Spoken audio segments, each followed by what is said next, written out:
Hello Biyas, আসসালামু আলাইকুম। Welcome back to my channel. আশা করি যে যেখানে আছেন ভালো আছেন। আলহামদুলিল্লাহ আমিও আল্লাহর রহমতে বেশ ভালো আছি। আজ আমি আপনাদের সাথে শেয়ার করবো আমার দুইটা রেসিপি। আশা করি রেসিপিগুলো আপনাদের কাছে অবশ্যই ভালো লাগবে। ভালো লাগলে একটা লাইক করবেন, কমেন্ট করবেন আর ফ্রেন্ড অ্যান্ড ফ্যামিলির সাথে শেয়ার করবেন। আসলে এই রান্নাগুলো কিন্তু আমরা সবাই কম বেশি পারি। যারা জানেন না তাদের উদ্দেশ্য করে রান্না করলাম। কারণ অনেক প্রবাসী ব্যাচেলার ভাইয়ারা আছেন যে তারা আমার ভিডিও দেখে কিন্তু কমেন্ট করেন।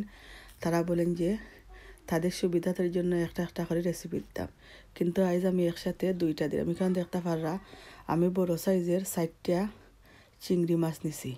এটার এখন আমি ঠান্ডা পানি দিয়ে ভিজিয়ে রাখবো। এখন দেখতে পাররা আমি কিন্তু পানি দিলাম। চিংড়ি মাছগুলো যখন ভিজাইয়া নিছি তখন আমার মাছগুলাকে আমি এখন কেটে ধুয়ে পরিষ্কার করে নিছি। আর এখানে দেখতে পারা আমি নিছি বেরির বট। এটাকে আমি প্রায় 2 ঘন্টার মতো সিদ্ধ করে নিছি। এখানে নিছি আমি পেঁয়াজ কুচি, এখানে রসুন কুচি, আদা কুচি, কাঁচামরিচ আর নিছি ধনিয়া পাতা কুচি। আমি আমার সব কিছু রেডি করে নিয়েছি। এখন আমি আমার রান্নাটা শুরু করছি। এখানে দেখতে পারা কিন্তু আমি একটা ফান নিছি। ফানের মধ্যে কিন্তু আমি তেল দিছি। তেলটা গরম হয়ে যাওয়ার পর গরম মশলা গুঁড়া দিছি। এখানে আমি দিছি 2টা তেজপাতা, 4টা এলাচ, 2 টুকরা দালচিনি দিয়া এখন দেখতে পাররা আমার রসুন কুচি আর আদা কুচি দিছি। দিয়া এখন একটু হালকা ব্রাউন কালার হয়ে গেলে তারপর আমি দেবো পেঁয়াজ কুচি। আর গরুর বটবো না খন, বেরির বটবো না খন, এগুলোর মধ্যে কিন্তু একটু পেঁয়াজ কুচি আর তেলটা একটু বেশি হলে কিন্তু ভালো হয়। কারণ যখন আমরা এটাকে সিদ্ধ করি তখন তো কোনো তেল থাকে না, সব তেলগুলা বের হয়ে যায়। এখন দেখতে পারা পেঁয়াজ কুচি দিয়ে এখন আমি আমার স্বাদ মতো কিন্তু লবণ দিলাম। দিয়ে এখন আমি একটু নাড়াচাড়া করমু যাতে পেঁয়াজের সাথে লবণগুলা মিক্স হয়ে যায়। পেঁয়াজটাকে আমি ব্রাউন কালার করে ভাজমু। এদিকে দেখতে পারা আর একটা পানের মধ্যে কিন্তু আমি তেল দিছি। তেলটা গরম হয়ে যাওয়ার পর আমি পেঁয়াজ কুচি আর রসুন কুচি একসাথে দিছি। একসাথে দেওয়ার পরে এখন আমি দেব স্বাদ মতো লবণ। কারণ এখানে আমি চিংড়ি মাছগুলোকে বুনা করব। এটাকে আজ আমি জাল বুনা করব। এখন দেখতে পারা আমি লবণ দিলাম। লবণ দিয়ে একটু লাইরা নিমো। এদিকে দেখতে পারা কিন্তু আমার বটর পেঁয়াজটা কিন্তু লাল কালার হয়ে গেছে। তাই এখন আমি দেব সবগুলা মশলা। এখানে দেখতে পারা আমি নিছি 1 চামচ মরিচের গুঁড়া, 1 চামচ হলদের গুঁড়া, 1 চামচ ধনিয়া গুঁড়া, 1 চামচ জিরা গুঁড়া, আর নিচে আমি মাংসের যে মশলা ওটা আর নিচে আমি কারি পাউডার 1 চামচ আর পাঁচফোড়নের মশলা নিচে আমি আধা চামচ নিয়ে এখন আমি এটাকে ভালোভাবে মশলাটা যাতে পেঁয়াজের সাথে মিক্স হয় এই জন্য আমি একটু নাড়াচাড়া করলাম। পেঁয়াজটাকে এখন আমি মশলাটাকে কষিয়ে নেব। এদিকে দেখতে পাররা আমার চিংড়ি মাছের পেঁয়াজটাও কিন্তু ব্রাউন কালার হয়ে গেছে। তাই আমি দিলাম মশলা। এখানে নিচে আমি 1 চামচ মরিচের গুঁড়া, 1 চামচ হলদের গুঁড়া আর 1 চামচ ধনিয়া গুঁড়া নিয়ে এখন আমি লাড়লাম। কারণ পেঁয়াজের সাথে তো সবগুলা মশলারে মিক্স করতে হবে। আসলে আমার কথা বলার মধ্যে যদি কোনো ভুল ত্রুটি হয়ে থাকে অবশ্যই আপনারা ক্ষমা দৃষ্টিতে দেখবেন। সবার মতো তো আর আমি সুন্দর করে কথা বলতে পারি না। আমি যেভাবে কথা বলতে পারি সেভাবে আপনাদের সাথে শেয়ার করি। কারণ অনেকে দেখছি আমার কথা বলার মধ্যে কোনো ভুল ত্রুটি ধরে না, তারা বলেন যে কথাগুলো আপনার ঠিক আছে। এদিকে দেখতে পাররা আমার বটর মশলাটা কিন্তু কষানো হয়ে গেছে। কারণ তেলটা তো উপরে চলে এসেছে, তাই বোঝা যাচ্ছে যে সুন্দরভাবে কষানো হয়ে গেছে।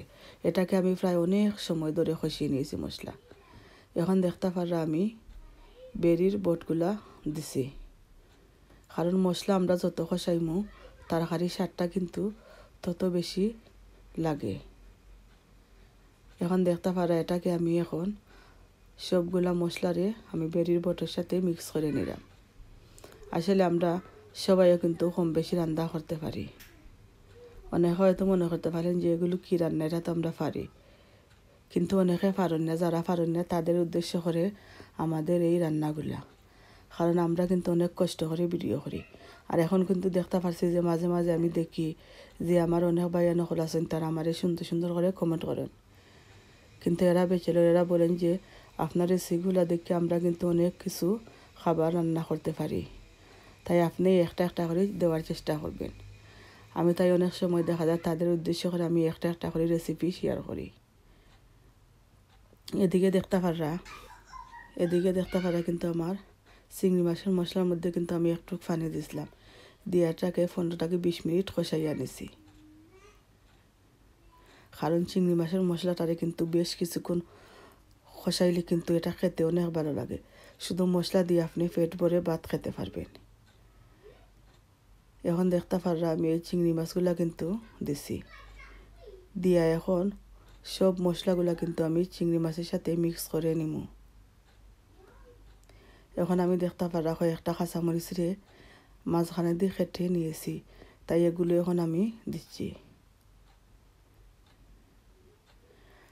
আর চিংড়ি মাছটাকে কিন্তু রান্না করলে এটা সিদ্ধ হতে বেশি সময় লাগে না, কিন্তু এটাকে লো হিটে রেখে রান্না করলে আপনি দেখবেন কিন্তু এটার মধ্যে খুব সুন্দরভাবে মশলা ঢুকে যায়। অনেকে হয়তো বলতে পারবেন যে আপনি কিন্তু বাকলটা ফেলে দিছেন না। আসলে এদেশে চিংড়ি মাছগুলো কিন্তু বাকল ফেলে দিলে এটা খেতে কিন্তু শক্ত হয়, তাই এটা যাতে শক্ত না হয় এর জন্য কিন্তু আমি বাকল শুদ্ধ এটাকে রান্না করছি।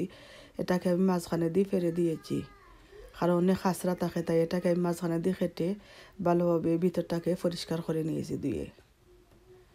এখন দেখতে পারা এটার অনেক সুন্দর একটা কালার চলে এসেছে, তাই এটাকে আমি কিন্তু লো হিটে রেখে রান্না করলাম যাতে সব মশলাগুলো কিন্তু ভিতরের মধ্যে ঢুকে। এটা খেতেও কিন্তু অনেক টেস্টি হয়েছে। এখন আমি একটা একটা করে এগুলাকে পাল্টে নিলাম যাতে মাছগুলোও সিদ্ধ হয় আর মশলাটাও কিন্তু ভিতরের মধ্যে ঢুকে। আজকের আমার এই দুইটা রেসিপি কেমন হয়েছে আপনারা অবশ্যই কমেন্ট করে বলবেন, কারণ আপনাদের সুন্দর সুন্দর কমেন্ট কিন্তু আমাদেরকে ভিডিও করার উৎসাহিত করে। আর আপনারা সবাই কিন্তু অনেক সুন্দর সুন্দর করে কমেন্ট করেন। এখন দেখতে পারা চিংড়ি মাছ থেকে কিন্তু অনেক পানি বের হয়েছিল, এগুলো শুকিয়ে গেছে, তাই এখন আমি ধনিয়া পাতা কুচি দিয়ে আর 1-2 মিনিটের ভিতরে এটাকে আমি নামিয়ে নেব। আর যারা যারা এখন আমার চ্যানেলটাকে সাবস্ক্রাইব করছেন না, প্লিজ আমার চ্যানেলটাকে সাবস্ক্রাইব করবা। আর যারা যারা অলরেডি করছেন তাদের সবাইকে কিন্তু অসংখ্য ধন্যবাদ। এখন আমি এটাকে নামিয়ে নেব, কারণ আমার চিংড়ি মাছ ভুনা কিন্তু হয়ে গেছে।